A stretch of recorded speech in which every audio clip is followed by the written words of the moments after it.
La majorité des grands commerçants, des grands hommes d'affaires, c'était des Soninko. Il n'y avait que 3 morts au marché. Mais c'est quelqu'un qui travaille au ministère du Commerce qui disait, attention, ils sont en train d'élaborer pour liquider systématiquement toute cette bourgeoisie commerçante noire, particulièrement Soninko, et installer petit à petit. Donc tout ce que nous avons vécu, c'est construit. Ce n'est pas en fait du hasard. C'est construit. Il y avait un objectif. Maintenant, en 1978, lorsqu'il y a eu le coup d'État, nous avons tiré la conclusion que nous sommes trop divisés. Mais attention, nous, lorsqu'on s'est organisé, ce n'est pas pour des questions de racisme. Parce que nous assumons nos identités, nos diversités culturelles et autres. Ce sont les morts qui ne veulent pas. Alors que les morts eux-mêmes, c'est des métis. Biologiquement, culturellement et tout. Je ne m'attarderai pas sur ça, mais on a une preuve systématique sur ce point. Moi-même, si vous me regardez, est-ce que vous direz que j'ai une arrière-grand-mère moresque? Non. Ce qui fait que, faisons attention, nous, si nous avons décidé de lutter systématiquement, ce n'est pas parce qu'on est raciste, comme on dit, parce que le régime dit, que le système bénin dit que nous sommes racistes. Non, nous défendons nos droits. Nous défendons nos droits dans une Mauritanie qui accepte la diversité culturelle et la citoyenneté de tout un chacun, quelles que soient ses origines raciales et autres. Et ce qui est compliqué encore, c'est cette poursuite. Il y a le racisme, mais il y a aussi la poursuite de l'esclavage. Ah, attention aussi. Là, l'administration française a créé une discrimination. Il y a des textes de l'application du traité de 1848 disant qu'il faut libérer les esclaves. Mais il a été précisé qu'il n'est pas question de libérer les esclaves chez les morts, dans les tribus mortes. Il y a des textes qui existent. C'est des textes qui existent.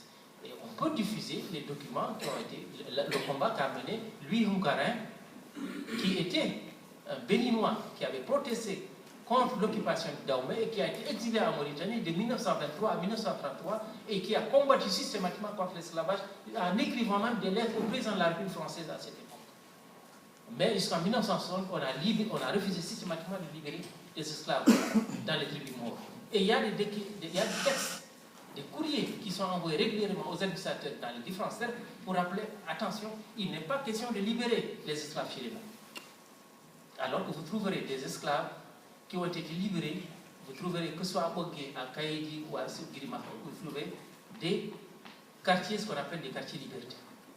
Bon, maintenant, il y a d'autres pratiques, on en discutera tout de suite, mais sachons aussi que s'il y a une perpétuation de l'esclavage dans ces sociétés, c'est aussi une caution de l'administration française. J'ai posé la question à quelqu'un qui a participé à l'admission de la Mauritanie aux Nations Unies. On a les photos, on a la liste de toutes les personnes. J'ai dit, mais pourquoi vous n'avez pas posé la question de l'esclavage? On ne pouvait pas poser ça parce que c'était très sensible et ça risquait de compliquer et que cette bourgeoisie, politique et autres, était en complicité avec l'administration coloniale qui tenait absolument à préserver. J'ai eu une chaude discussion avec Mesmer à Nice, colloque à Nice, à l'université de Nice, parce que pour lui, il faut laisser les choses évoluer. Il n'est pas question de libérer tout de suite les esclaves dans la société. Il faut laisser les choses évoluer. Ce sont les mentalités qui libéreront les esclaves. Mais il n'est pas question d'appliquer les lois. Et ça, il y a aussi des témoins qui étaient dans la salle qui peuvent le tester. Donc, ça aussi, il faudrait, bon, on en discutera. Donc, nous avons tiré toutes ces conclusions en disant, depuis 1974, ce qui est paradoxal, Barré, qui était président du Sénat, qui est décédé récemment, lorsqu'on a tenu une réunion au mois d'avril 1973, il est question de construire un mouvement négro-africain pour lutter systématiquement contre ce système-là, parce que de plus en plus, il y a des thèses qui étaient développées sur la lutte armée. Alors, en 1978, on a rencontré nos aînés, que ce soit des militaires, des civils, pour qu'on crée un mouvement qui regroupe toutes les tendances pour enfin lutter systématiquement contre ce système, parce que nous avons tiré la conclusion que le relais était pris par d'autres, beaucoup plus radicaux encore que Bouldada, et qui tiennent absolument à arabiser systématiquement la Mauritanie, parce qu'on disait que la Mauritanie c'était la seconde Palestine. Seconde Palestine, parce que la Mauritanie était envahie par des Noirs, comme la Palestine est envahie par les Juifs. Ça c'est écrit. Donc, bon, ça a duré la création des FLAC, parce qu'on a travaillé depuis 1979 jusqu'en 1983, ça a été très long. Ça n'a pas été facile, mais pour nous, il fallait absolument qu'on réussisse à organiser un mouvement unique. Et ça, j'en profite pour louer le travail qui a été fait par les jeunes élèves, les jeunes étudiants, qui grâce à leur persistance, ont fini par convaincre leurs aînés qu'il faut absolument qu'on crée ce mouvement. Donc, dans la nuit du 12 mars au 13 mars, nous avons créé ce mouvement, Effort de libération africaine de Mauritanie. Et quels étaient nos objectifs? Internationaliser le problème. Mais on a un autre objectif aussi qui était beaucoup plus nouveau, la lutte armée. La lutte armée. Parce que comme on dit, bon, je ne sais pas si l'expression existe dans l'autre langue, mais on dit en poulard, Tchaparou Saourta. Bon, le mot, il n'y a que le bâton qui peut construire des relations constituées entre le mot et nous. Je le dis parce que je connais bien l'histoire pour justifier en tout cas cette expression. Ce qui fait que lorsque nous avons créé le mouvement, il fallait absolument d'abord mettre en place les comités de base, organiser les gens sur l'ensemble du territoire, préparer la lutte armée et internationaliser le problème. Bon, entre-temps, on a été en contact à l'extérieur, particulièrement au Sénégal et au Mali, avec des hommes politiques, des intellectuels, qui nous ont demandé de faire tous les moyens pour diffuser la situation de la Mauritanie, pour que le monde entier le sache. C'est la raison pour laquelle donc, on a produit le manifeste du Négro mauritanien, on a profité de l'organisation de la conférence des pays non alignés et on a envoyé le document là-bas. Et les bassistes ont fini par influencer Outaï que si on n'arrête pas ces individus, ils risqueront de détruire la Mauritanie contrôlée par eux. Donc, il y a eu des arrestations avec tous les massacres et tout. Et ensuite, il y a eu l'exil. Bon, certains jeunes sont là, qui sont devenus maintenant un peu plus âgés, qui sont exilés et qui continuent le combat. Donc, je choisirai 4 dates essentielles pour montrer l'évolution. Parce qu'on est passé de la clandestinité avec la production de ce manifeste et la sortie. Maintenant, ce qu'il faut savoir aussi, c'est qu'il y a beaucoup de gens qui nous ont aidés dans ce travail. Il ne faut pas se fier à l'affichage. Donc, en 1990, il y a eu donc, le rassemblement au Sénégal. En 92, en 94, disons, c'est le début vraiment de l'internationalisation avec la diaspora, qui s'est installée en Europe et aussi aux États-Unis à partir de 2000. Ce qui fait que le combat a pris une dimension de plus en plus internationale. Pourquoi?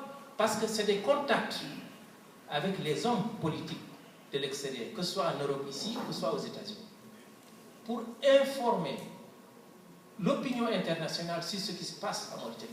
La France, de toute façon, elle est très informée. Elle sait tout ce qu'il fait. Dans le cadre de mes recherches, j'ai eu l'occasion de rencontrer des administrateurs coloniaux. Il y en a même qui m'ont reçu chez eux, qui m'ont montré des documents qu'ils ont produits entre 1950 et 1960 pour dire attention, si jamais cette situation évolue, tôt ou tard ce pays tombera dans les conflits ethniques. Et il y en a même un qui m'a montré la conférence qu'il avait faite à l'école militaire de Dakar. Donc, ils le savent, et lorsque j'ai posé la question à l'un d'eux, est-ce que vous pouvez nous aider à résoudre notre problème? Il m'a dit, Ibrahim, ce sera extrêmement difficile de résoudre ce problème entre vous parce qu'il y a un passé extrêmement lourd à gérer. Donc, en ce moment, l'évolution, c'est que pour nous, on a beaucoup exploité, pour terminer là, l'international, pour faire un travail de sensibilisation. Que ce soit l'Union européenne, soit les États-Unis, l'Union africaine. On a envoyé même des documents à la Liga. Attention.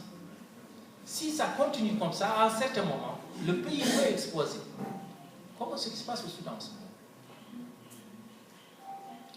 Donc, pour nous, on veut montrer à l'opinion internationale que, pour terminer là, que l'opinion internationale, que nous nous voulons une Mauritanie dans le vivre ensemble. Mais si nous sommes obligés de faire éclater ce pays, nous le serons parce que nous pensons réellement à notre bien-être social, politique.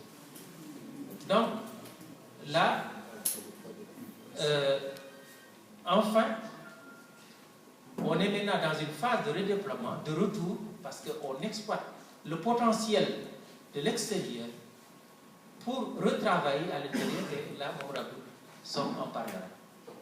Voilà, donc, on est dans une démarche, mais moi, si je tire la conclusion, depuis que je voyais en 1958-59 à Dakar, mes grands frères qui tenaient leur réunion à Dakar, des juniors géants des origines de la vallée du Sénégal et autres, certains sont au Sénégal, maintenant certains sont en Mauritanie. Quand je revois les discussions qu'on a maintenant dans nos réunions, je me dis, mais est-ce que vraiment nous avons évolué? Et cette évolution, ce n'est pas nous qui ne l'avons pas voulu, c'est l'autre qui l'a voulu. Mais comment se fait-il qu'en Afrique du Sud, à un certain moment, il y a certains Blancs qui ont tiré la conclusion qu'il faut vraiment construire en Afrique du Sud un pays dans lequel il y a le vivre ensemble, quelles que soient les origines culturelles ou raciales, mais est-ce qu'on ne peut pas trouver cette situation en Mauritanie? On se pose naïvement ces questions, mais en fin de compte, comme on dit, la patience, à un certain moment, on finit par en avoir marre et faire exploser les choses. Voilà où nous en sommes. Nous développerons le débat. Merci.